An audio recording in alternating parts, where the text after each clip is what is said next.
భార్య గర్భవతిగా ఉన్నప్పుడు భర్త చేయకూడని పనులేంటి? భార్యను వెంట పెట్టుకొని ఉండాలి. తీర్థయాత్రలు చేయకూడదు. నదీ స్నానాలు చేయకూడదు. దీంట్లో లోతుగా చెప్పాలంటే అనేక శాస్త్ర నియమాలు చెప్పబడ్డాయి. ముఖ్యంగా లౌకిక కాలంలో ఈరోజు ఆచరించవలసినటువంటివి.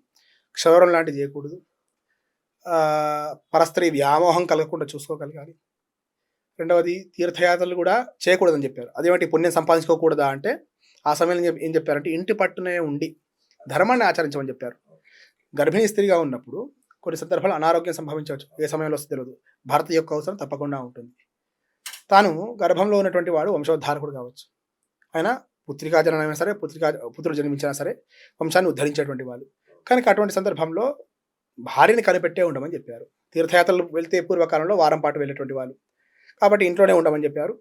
భార్య యొక్క ఆరోగ్యం మీద దృష్టి పెట్టి ఇంట్లో జపాలు, పారాయణాలు చేయమన్నారు. దాని ద్వారా పుణ్యం వస్తుంది. భాగవతం వినమన్నారు. భాగవతం వినడం వల్ల గర్భంలో ఉన్నటువంటి వాడే ఉద్ధరింపబడతాడు అని చెప్పారు.